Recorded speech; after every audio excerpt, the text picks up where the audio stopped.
Are you tired of juggling contacts, manually following up, and deals falling through the cracks?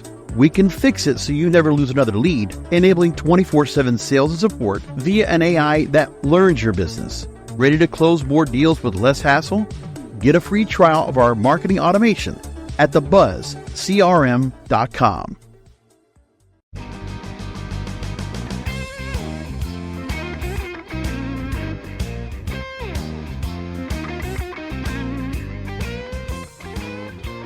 Thanks for joining me for another Blunt Business on CannabisRadio.com. Really appreciate all of you joining us. If you haven't done so, if you haven't subscribed to the show yet, please do so. Apple Podcasts or Spotify, and please rate and review the show. And of course, you can find all of our programming, CannabisRadio.com. Before we get started with my next guest, let's go and talk to you about our sponsors here at The Buzz CRM and its comprehensive marketing suite. Over 500 marketing tools in one platform, and businesses can have everything they need to manage, automate, and optimize their marketing efforts efficiently.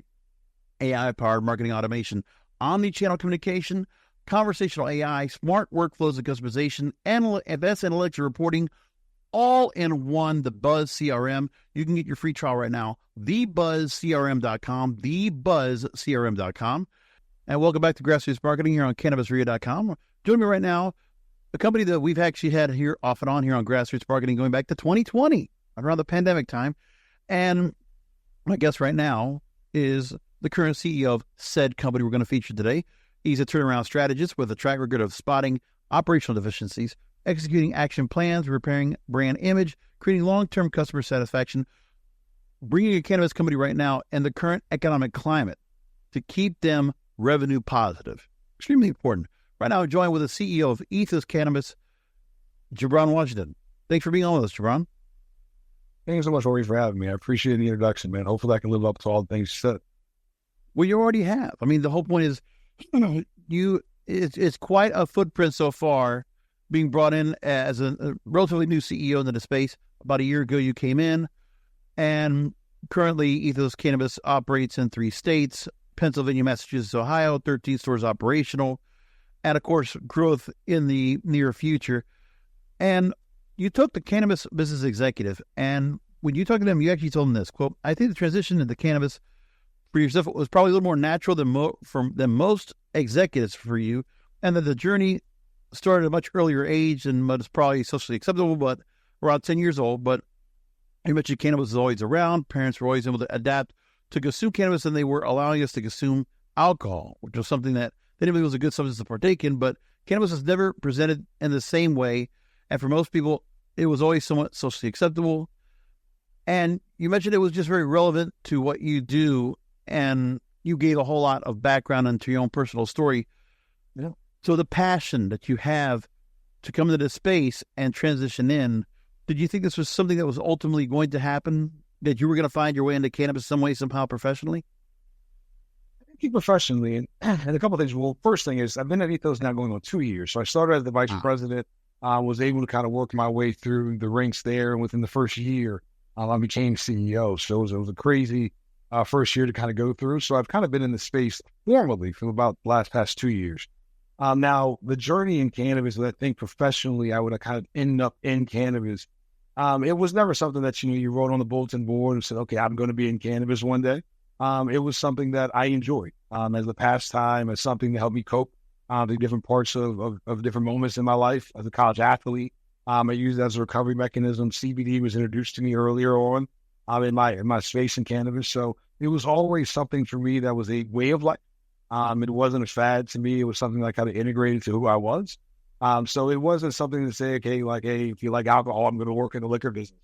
No, what I'm saying is that when you see 10 plus years ago, that the legitimization, the fact that we were getting a legal industry in place, obviously you would have been seeing what was going along. It was just a matter of time before where you are, that the logistics might work out in your favor if you decided from your professional background in food and beverage, in a large industry, and you're making your way in it. But honestly, that's the other thing I want to ask about is that, it's not too far-fetched for in the space today. I've seen where there are quite a few people in the consumables range come into the space because cannabis is so entrenched now into growing into the consumable space itself. To be able to go and put cannabis consumables or beverages on the same store shelves as alcohol now these days. So that's what my point was, is that, you see what the business trend was. Not necessarily, what definitely saw the business trend. It was very engaging. My brother was in the industry for years and with CBD, smoke shop side, kind of the industry. So it was always something that it was engaging for me. I never thought that professionally that it would help bolster my career. I thought that a lot of times that had negative connotation. So earlier on, as I even considered it, kind of stayed away because I was trying to become a restaurant executive and work in kind of quote unquote corporate America. So, this kind of fell into my lap unexpectedly, I guess you would say, but very welcome. To be able to take, my passion and do it as a lifestyle now or as a profession. I don't feel like I really work. I feel like I do what I love every day. One of the things where we had a show that we just recently closed up last year, but after some 200 some odd podcasts, Vern Davis hosting our Plant Profits program. And I think it would have been, that's one of those things where I wish he was here to go do this interview, because he was also food and beverage, plus in the executive recruitment area of what he does still today. Is the fact of the matter is that there are so many good people from that space that find their way here. And those are the ones I feel like they stand out and do so well. What do you think about the transition? Have you seen others like-minded in the same space that you came from, that they also make that same similar transition and they do really well at it? I think it's almost identical. I think if you think of our bud tenders, they're just like bartenders. You take out the alcohol and you replace it with cannabis. People are looking for that same experience, the same personal experience. Had a long day, got a lot going on. I want to load. I want to have a conversation with someone who then can give me something that hopefully can ail some of the things that are going through my life right now. Help the ailments. Some of the things are going through my life right now. So I think as we look about the restaurant business or retail, I mean, it's almost the same. Bud tenders are a bartender. Bartenders are a bud tender. And a lot of them just come over into this space and they fit very well in this space. Because I think we're going for the experience. And that's always something that we always look for in the restaurant or the retail business. And we have a product that, people are looking for to help with some type of coping that they're going through. I want to go to transition now and segue into the fact of how we talked about at the very start of this interview, how Ethos Cannabis has been able to stay revenue positive. And by the way, that's also without, this is well before the change from the DEA of this eventual distinction where Schedule 1 to Schedule 3 for cannabis is being made in place, the rescheduling, which will take away the burden of 280E. You've been able to keep the company revenue positive with even having that distinction in place. Talk to me about the fact that the difficulty of being able to go ahead and keep a revenue positive space with the illicit market in place that obviously in some states consumes more than 50% of all sales, and the 280 distinction that has been put on us and how much of that revenue goes away to taxes. Yes, I mean, it's I'll take credit for the things that I've had to have my hand in. My background is organizational design and creating structure, so that we can kind of build things going towards the future. But I'd be remiss if I didn't give credit where credit's due. Our founder, David Clapper, EY guy, he's financial structure, or this financial mind, the way he thinks about the business is very structured. So I was able to come into a platform where a lot of the financial discipline, a lot of financial philosophies were kind of already in place. A lot of our challenges as an upstart was getting all of our processes online.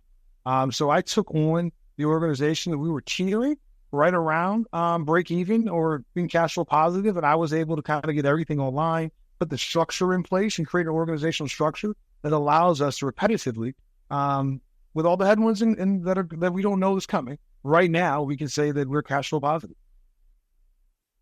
One of the other areas we looked at, and I'm always talking about this, especially when it comes to, say, for social equity, when your company has a leadership model with you at the helm, combining to create that profitability and fostering an inclusive work environment.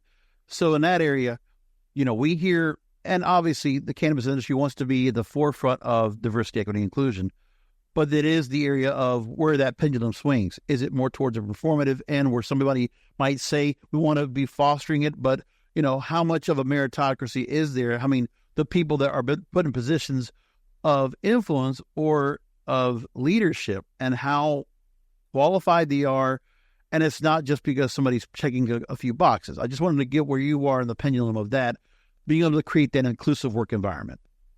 Well, I think, those two things aren't exclusive. Meritocracy environment as well as an inclusive environment.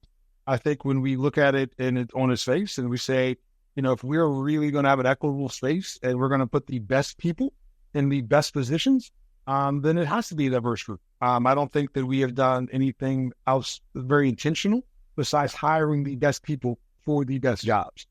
We have 3 female vice presidents. Obviously, I'm an African-American CEO, but I think that is a box that we don't really look at around here. And we're looking for the best people to do the best job. And if it turns out you're an African-American, turns out you're a woman of color or a Caucasian woman, then so be it.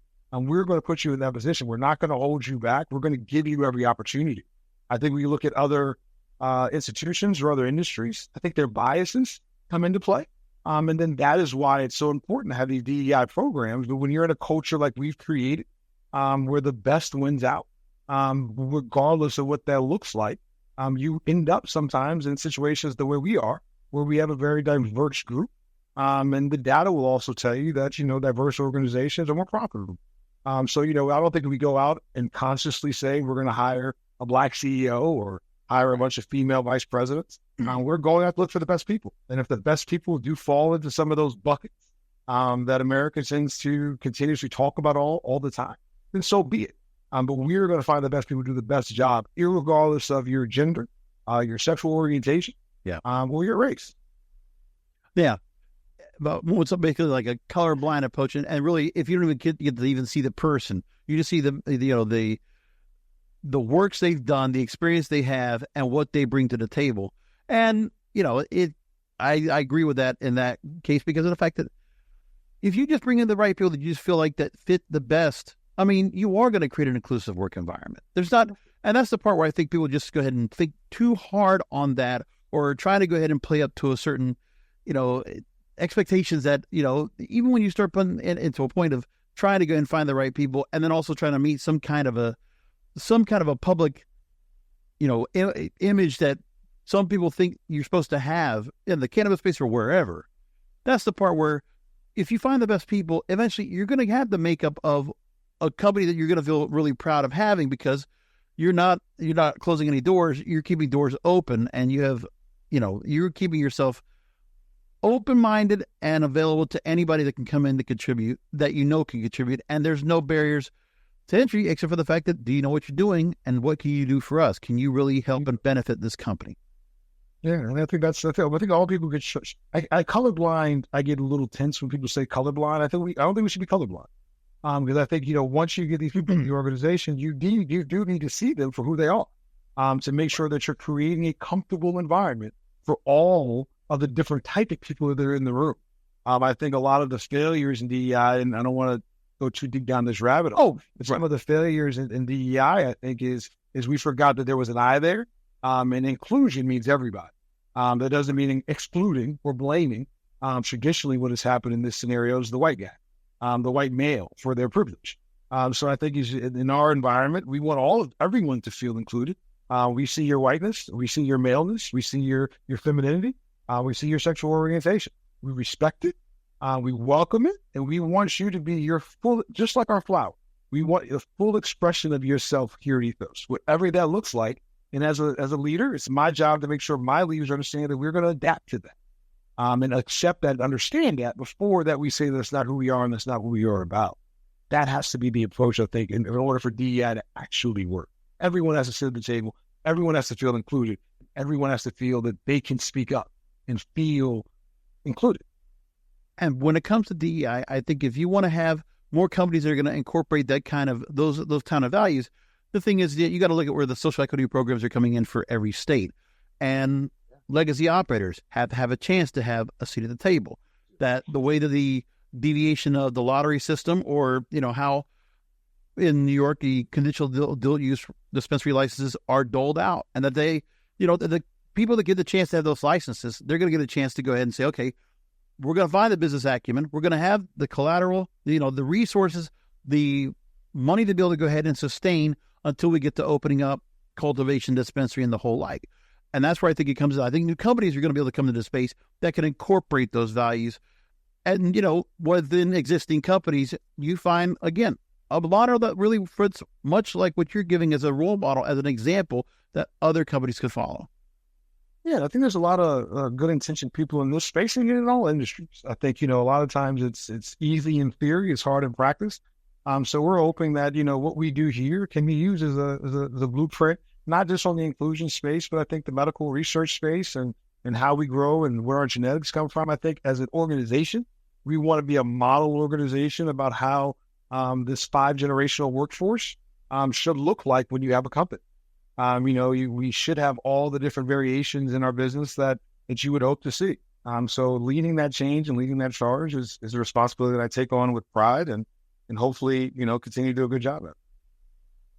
Let's search through the website again now, ethoscannabis.com. Again, we mentioned Pennsylvania, Ohio, and among other areas that you have stores available. Again, those 13 stores that are out there. So talk to me really quickly about, where things are now with these lists in terms of growing now within, in those states, other states that might be targets for Ethos entering into that market. What can you tell me about what's the growth trajectory going right now? Yeah, so we're really excited about Ohio. Obviously, Ohio going adult use, that unlocking event is very exciting for us. So as we look at, where we're going in the Ohio marketplace, we're very excited. We have a couple more retail locations that we're looking at siting and building out. We just finished some remodeling of our cultivation space, so we expanded our canopy space there.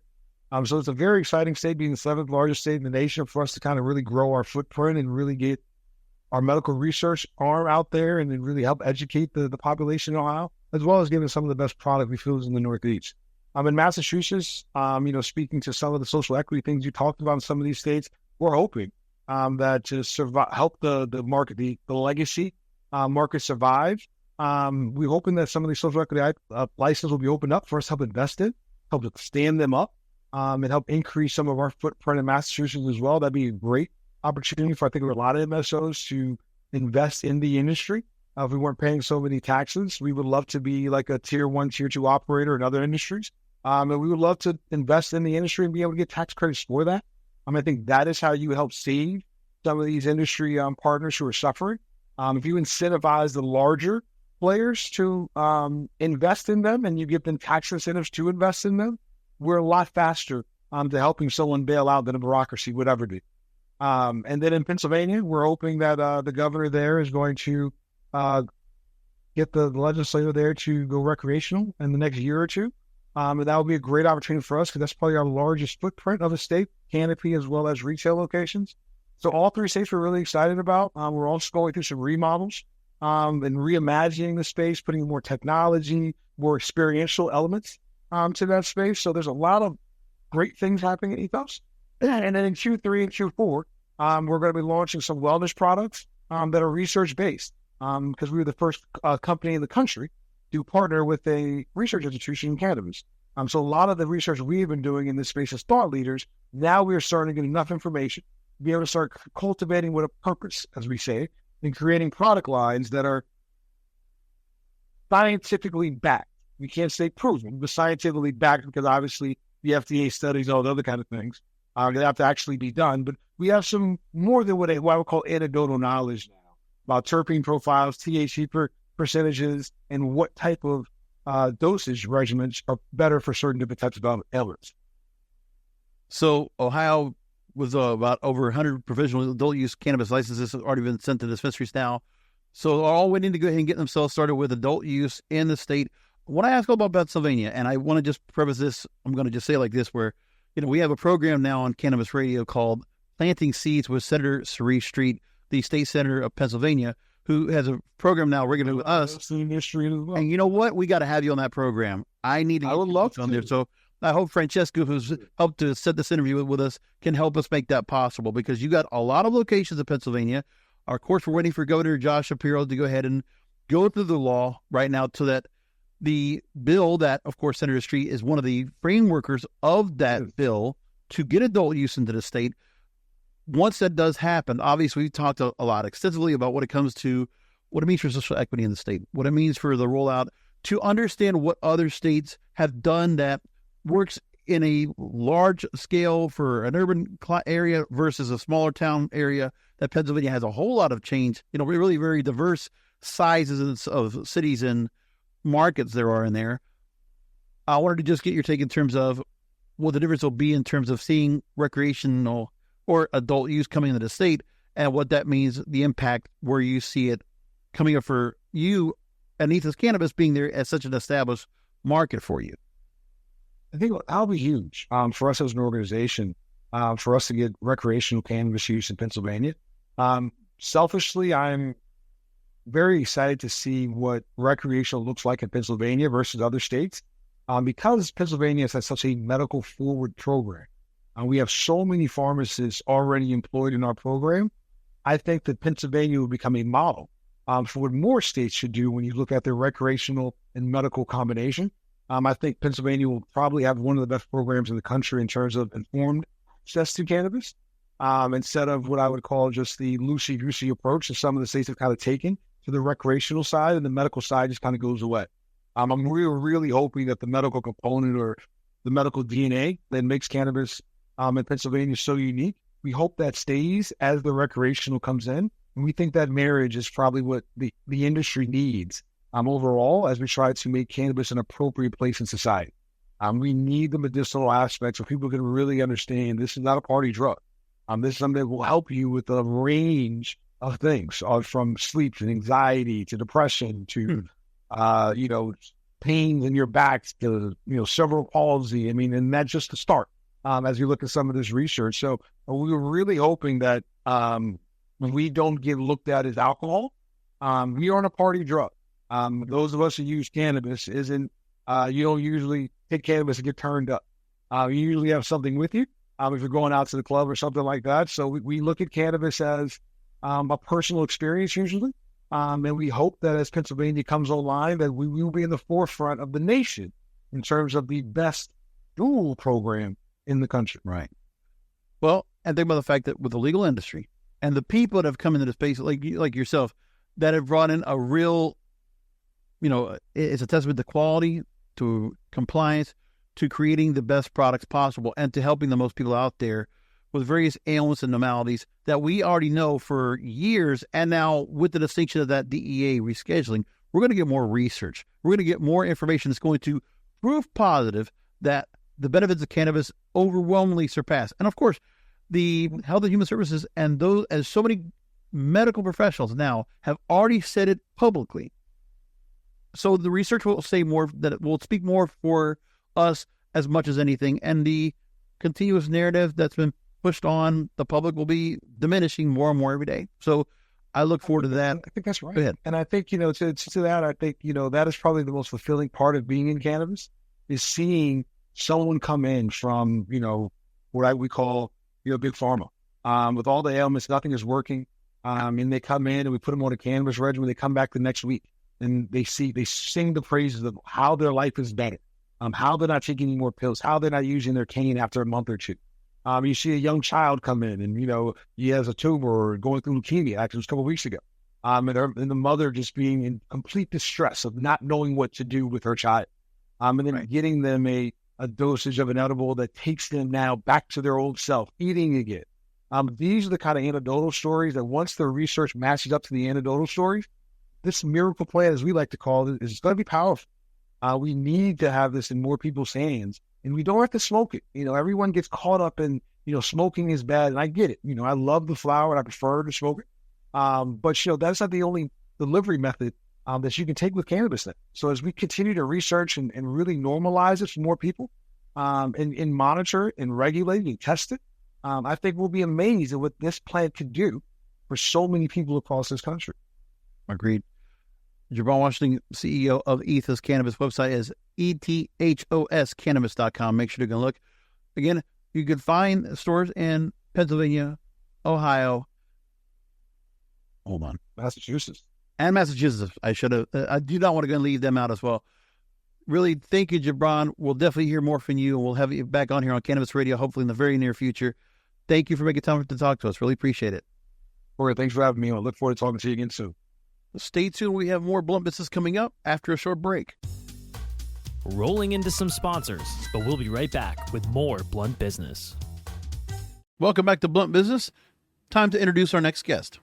Right now, joining me is with over 30 years of in-depth auditing, accounting, and advisory experience, serving a multitude of industries. He member of the firms of the Sax LLP's healthcare practice with a unique understanding of corporate compliance programs and changing rules and regulations affecting the senior living industry, among others. He's also part of the firm's nonprofit practice, partner in charge of the firm's accounting and auditing department, and he's also the head of the firm's innovation committee. But we're going to talk about his role as the head of Cannabis Practice for Sax LLP. I'm here with Todd Polyniak. Todd, thanks for being on with us. Thanks for having me. I've seen your name a lot in this space, and I thought we might have already had you here on the program here on Cannabis Radio, but I think we've had a chance where we were not able to get together on making time, but I'm glad you're here nevertheless. So specifically, we want to talk about the tax laws and regulations, which is specifically Section 280E and 471C. Now, I haven't heard anybody talk about 471C in particular. We're understanding now.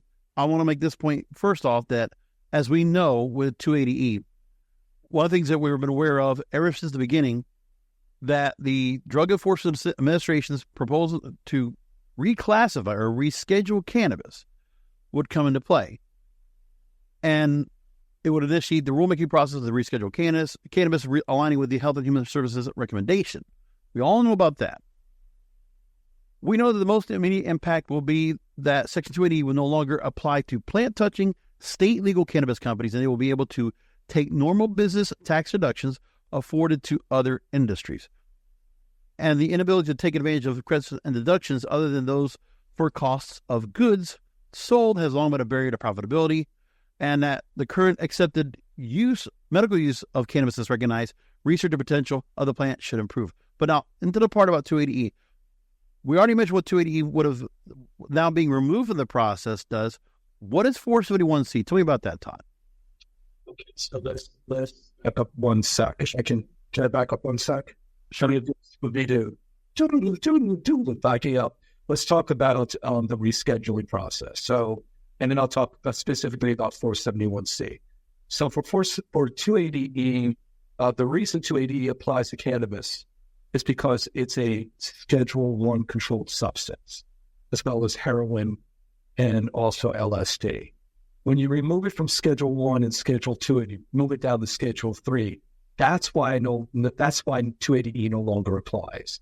So regardless of what happens, if they do move that down, then this is a moot discussion, and even 471C is really not as important to talk about. But I'll tell you about 471C anyway. So this is, and there's really a real debate whether or not, if they reschedule, what that means as far as will they make it retroactive? So people who file their 2024 returns, will 280E still apply? So let's pretend that the rescheduling doesn't happen, or it doesn't happen in a couple of years, or 280E still applies. And 471C is a way for certain companies within certain revenue scopes can apply this code section. And basically what it does is it enables you to identify in your inventory and your cost of goods sold certain items which 280E would normally just prohibit you from taking. The trick to this is that if you do that, if you do file 471C, your books and records, your accounting has to match your tax return. If it doesn't, and you're audited by the IRS and they come in, that whole 471C section will not apply. And 471C is considered uncertain tax positions. But as an uncertain tax position, you're going to want to disclose that to the IRS. You're taking a position as uncertain. If they do audit you and they find that they don't agree with that position, you will have to pay back your taxes with interest, but you won't be penalized. And what I do with my clients is when I'm going to file 471C, being an attorney, I actually put together that disclosure and attach it to the return. So it is something that is significant and serious. So the taxpayer needs to know they're taking a risk in applying for 71C. And some of my competitors will absolutely not accept that position, some will, because it's a risky position. It's an uncertain tax position. Now, it really came about in the latest of 2017 to actually form out. So 2018, 2019, people were applying it. And so there's not been a whole lot of audits done, but my conversation with my colleagues in the law world and those who represent cannabis clients who follow folks 71C, many have prevailed under audits, so there's no changes. And there's no real tax court cases because it's still new. So if you are an entrepreneur, if you're a risk taker, it is a position that you could take. Now I'll slow down and breathe. Well, let me go ahead and do this real quick, just to go ahead and get the audience, because I'm learning as we're going along with this with the listeners, the 471C, Section 471C, small business provision, which has only been around since 2017 because of the Tax Cut and Jobs Act. That was the tax cut that that was Republican-led Congress in 2017 passed.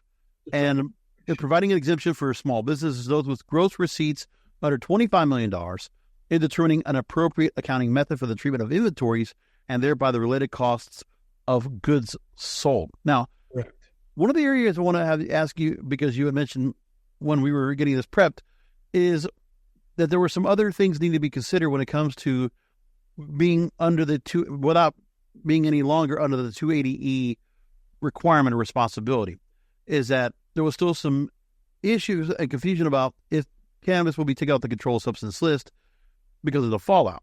And the idea was, will there be some type of interstate trade for medical purposes? Will the FDA, what's the FDA oversight going to be so far? They haven't really said anything yet.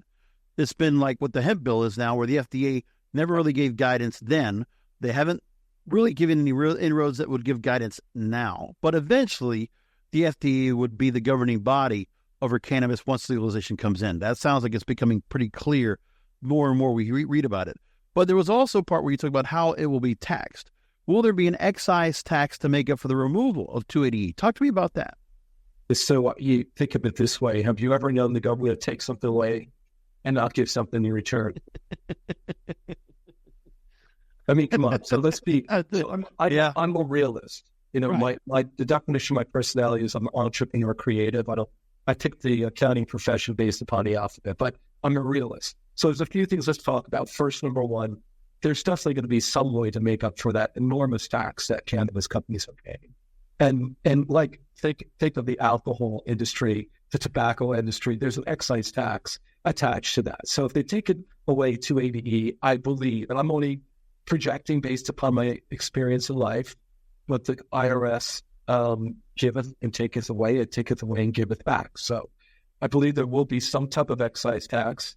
Will it be more, it will be fair? Will it be, I don't know, will it be considered less than the way that the cannabis companies are being taxed now? I believe so. Well, without any federal regulation, how can they apply any kind of an additional tax unless they go to the states and the state's required to send back to DC? Yeah, I don't know how they'll do it right now. I just know that I think we're projecting into the future what might come to pass, right? Right. So but let's bring the topic that you brought about, because I did mention that when I first reached out to you about the fact that if they reschedule it to a 3, then it's on the same level as, steroids and things like that. It's still require prescription. So what happens to the recreational market, since obviously in recreation you don't need a prescription? Right. I think, to be, again, put on my hat as a realist, you can't take something from a level, a Schedule 1 controlled substance down to 0. So they have to take it from 1 to 3. So the way where I sit right now, I believe that ultimately they're going to have to deal with the fact that the states have made it legal for recreational purposes. They're not going to bar the states and say, well, now everyone needs a prescription if you're a recreational dispensary. I don't know how that's going to fall out. I don't know what they're going to do, but something's got to be done there. So some of the extremists, and I'm not one, believe that this is going to destroy the cannabis state market. I don't believe that's the case. I believe that they have to go through this process. And ultimately, I do think that it's going to be legalized. When, I don't know. But I'm not overly concerned that it's going to require a prescription. I think they're going to do a workaround with the states. No, I can imagine that. Yes, eventually, the IRS will find their way to recoup what they're losing off the 280E from the tax write-offs. But right now, in the meantime, I mean, there's been companies that get sent wellness. We talked about plenty here on this program in Blunt Business about that they're going to try to recoup what they think is $10 million in tax write-offs by going back to the IRS and asking for a re-auditing of their last 3 years of taxes to see what they can get from it. We know that, that probably won't even pass or really pass muster. They'll probably have to go to court about it, whatever it might be. I don't know if they can go to court about it, if they can really go ahead and do anything about it, but at least make the attempt. If they have the lawyers to do it, why not? Now, the other part is you were looking at that there might be companies that will suffer from it being moved to Schedule 3, potentially, because the point is that now certain companies in states where it is legal to have a virtual monopoly, I would think the MSOs, especially those growing in cannabis since it has to be grown in that state, will force prices to go down and will be more efficient to grow in parts of the country where it's less expensive to grow. So bring me up to the speed about that. Do you feel like the MSOs really benefit a lot from this? Well, I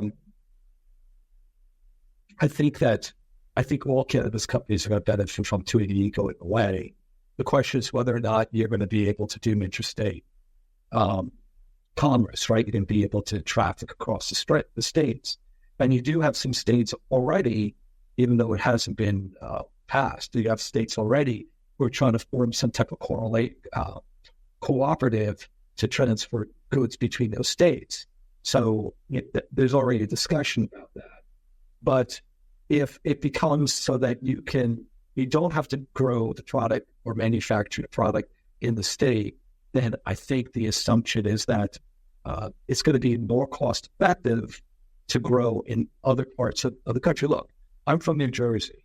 I think New Jersey, if you think about it, is a pretty expensive state to live in, pay people in. So if you're growing cannabis in New Jersey, it's going to be more expensive than another state, correct? But still, I've got to imagine that the states are going to try to keep their monopoly together. They're not going to want this whole thing to fall apart.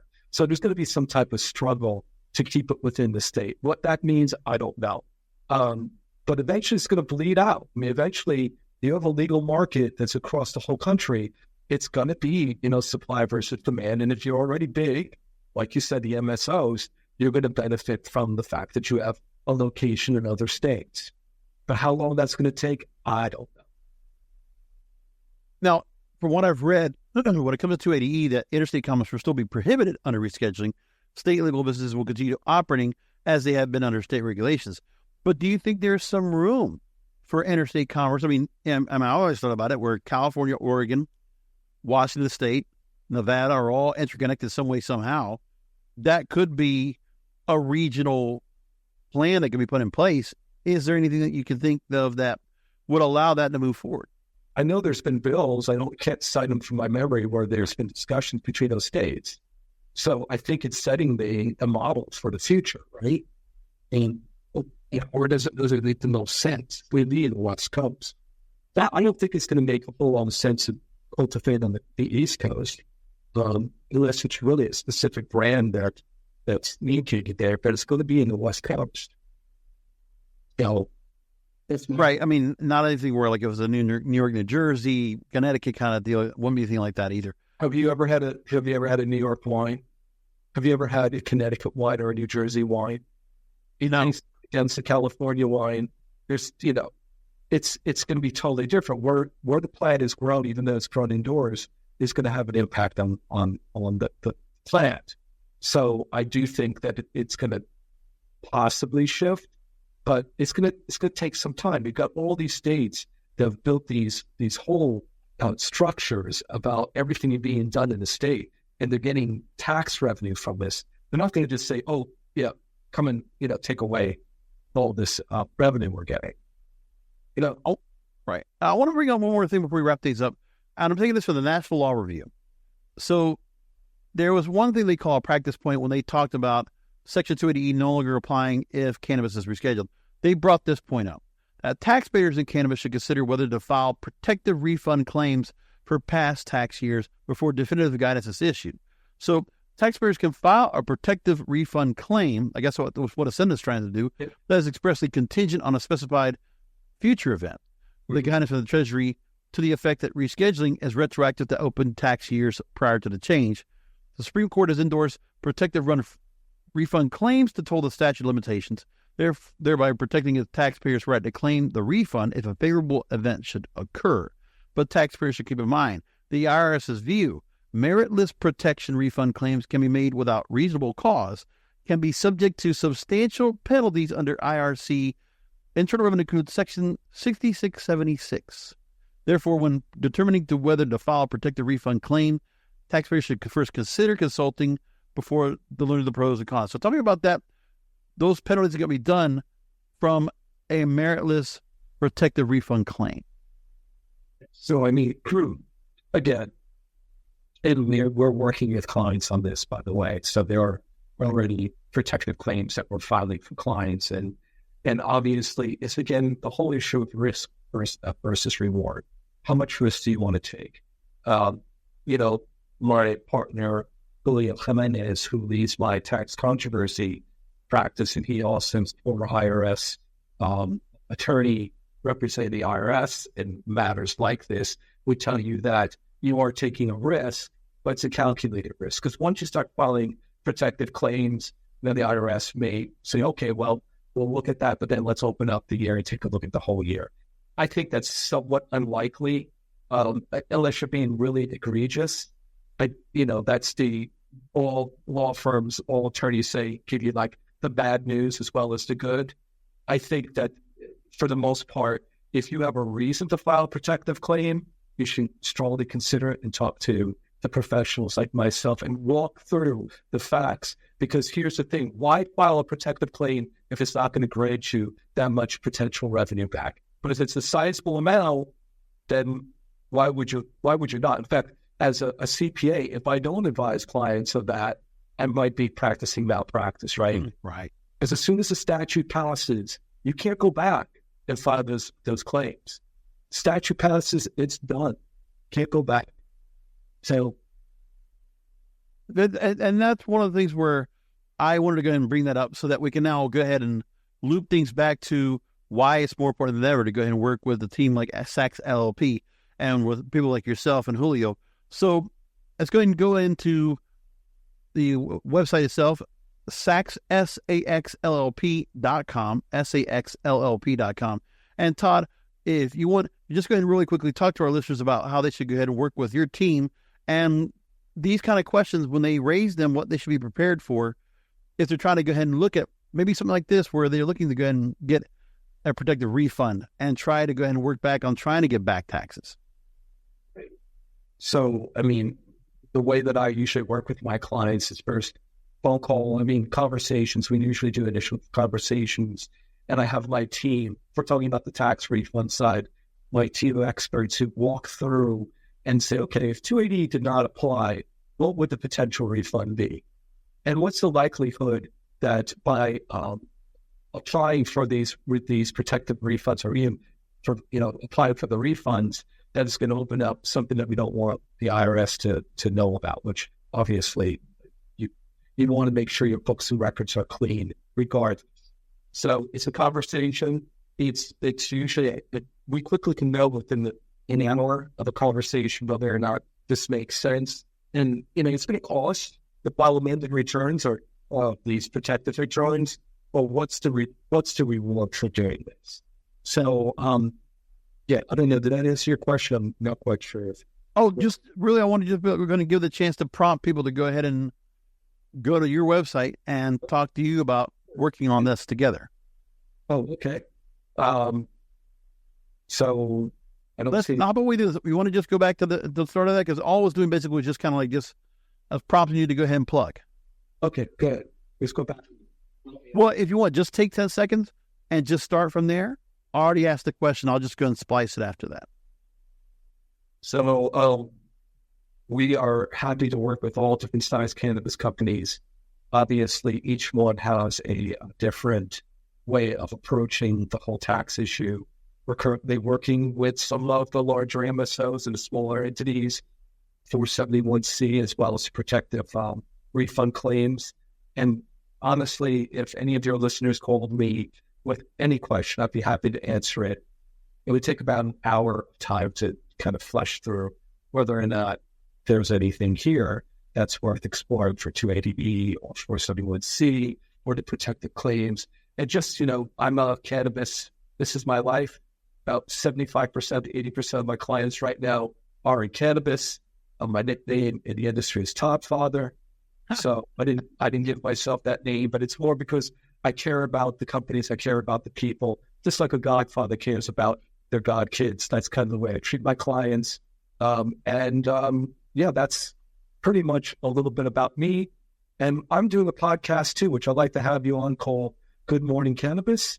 And also there's a web series that's coming out to the firm called Herb on the Curb.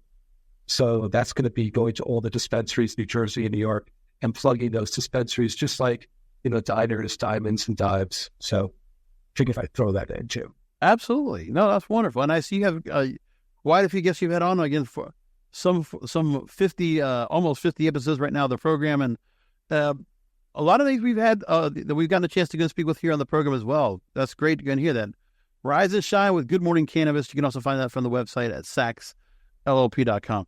So, Todd, thank you again for being on with us, the head of Cannabis Practice at Sax LLP. Thanks for sharing your information with us and really pointing out some things we didn't really know about. Well, listen, anytime you want me to come back, give me a call, and I'd like to have you back on my podcast to reciprocate.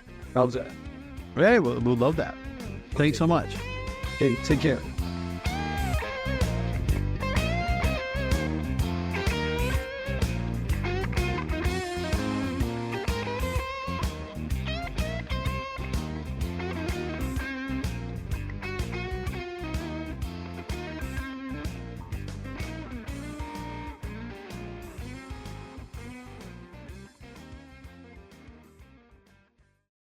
Are you tired of juggling contacts, manually following up, and deals falling through the cracks?